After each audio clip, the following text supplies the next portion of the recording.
Welcome, one and all, to step 3 of how to make a budget. In this video, I'm going to go over what you're going to want to do from step 1 and step 2. So step 1, just recap here. Step 1, you recorded all of your expenditures in the month of December. Step 2, we defined the different categories, and I had you take your expenditures and tag them with categories.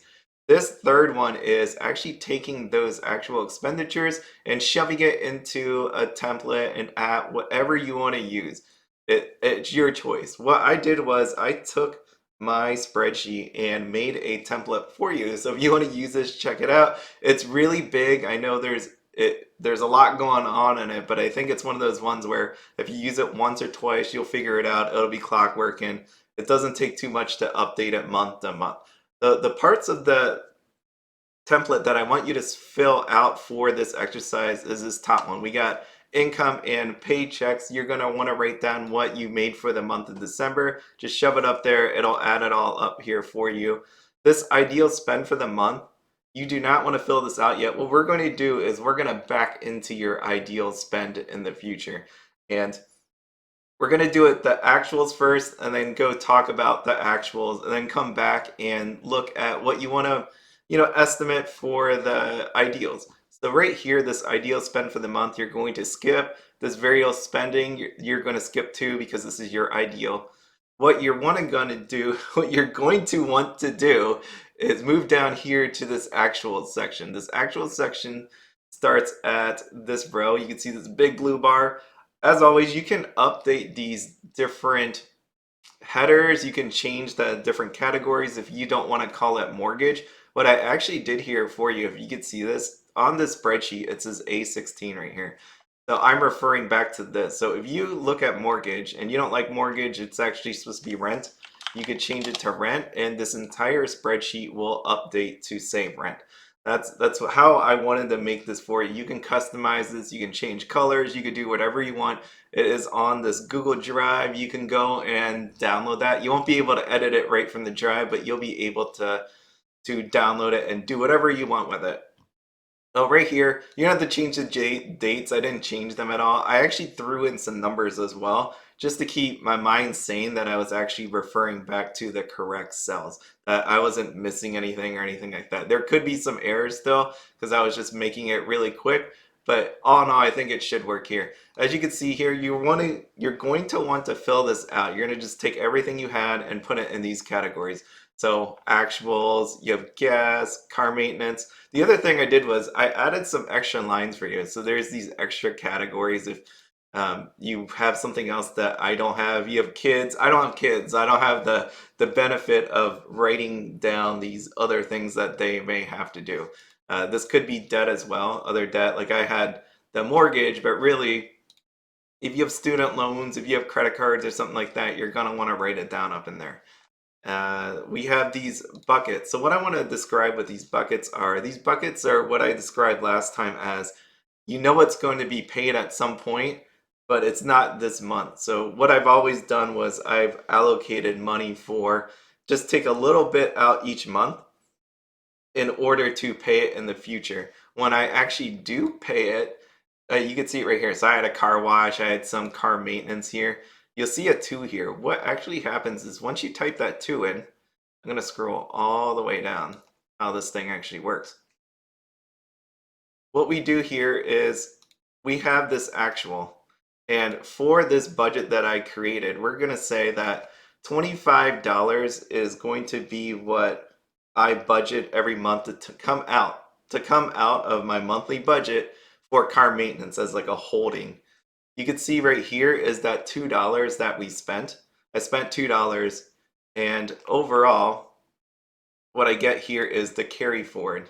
So if I look here, there's $23 that will move on to the next month and then I can just keep rolling it and rolling it. That way, when you get to a day where you need tires and you need $600 for tires, hopefully if you budgeted for it, and not to say that if you didn't budget for it, there's emergencies that always come up, but hopefully you have that in there. If you don't, let's say it's 600 and you only have 400, you just take 200 out of that anything budget, right? Like that bucket of money there, you just take it out, anything extra that came in for the month.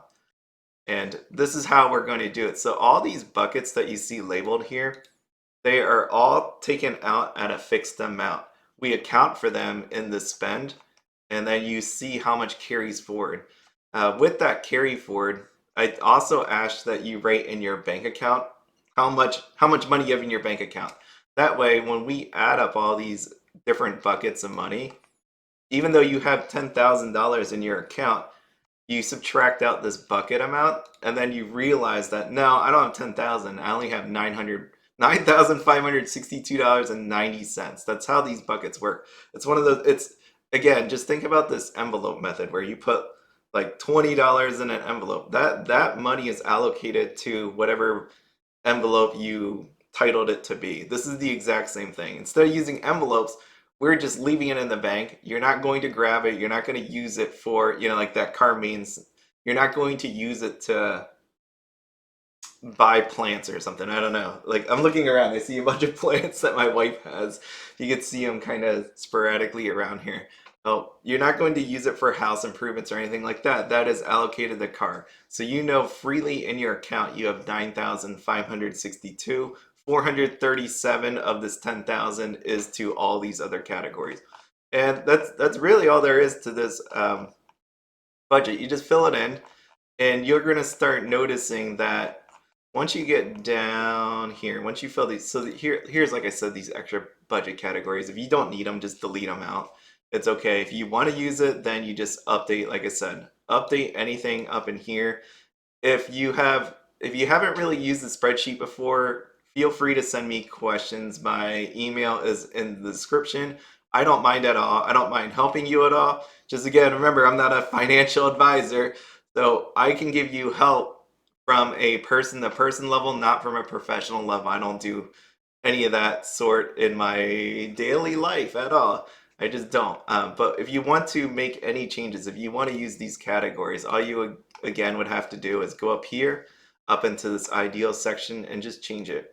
If you don't want it, you're free to delete it out. And like I said, a lot of these cells refer back to. So if you're wondering where these are coming from, just go look at the cell and point back, and then you can make your changes from there. Anyways, what we're going to do is you're going to fill this out, and then we're going to just take a look at what you spent all your money on, and then come up with a plan on how to fill out the ideals section. If there is any problems with the spreadsheet, feel free to write me actually through the channel, the email address right here on this second sheet. So feel free to write me. I really do want to help you out here. I get nothing for this. I don't want to, I'm not doing this for my own, but actually, I was saying this before, like in my head, I was like, geez, this is actually pretty nice. This spreadsheet I have, it's more, I feel like more automated than what my current spreadsheet did. So I'll probably transfer my current budget over to this one and start using this one from now on. Just because I like how it is, and I have all these extra categories if I need to actually use it. So feel free to fill it in. Down here, it just totals up everything, but without the ideal, it doesn't really do much. Again, you can delete out the ideal numbers. You can delete out any numbers, really. I just did it. As you can see here, you can see 1, 2, 3, 4, 5, 6, 7, 8. What I did was, just for my own sanity, to make sure this spreadsheet actually worked, I just put in some fake numbers. Oh, with that, I hope you all have a wonderful day. Good luck on the spreadsheet. Seriously though, if you have any questions, let me know how I can help you, and I will definitely do that. Have fun, be happy, and don't spend anything outside of your budget. See ya.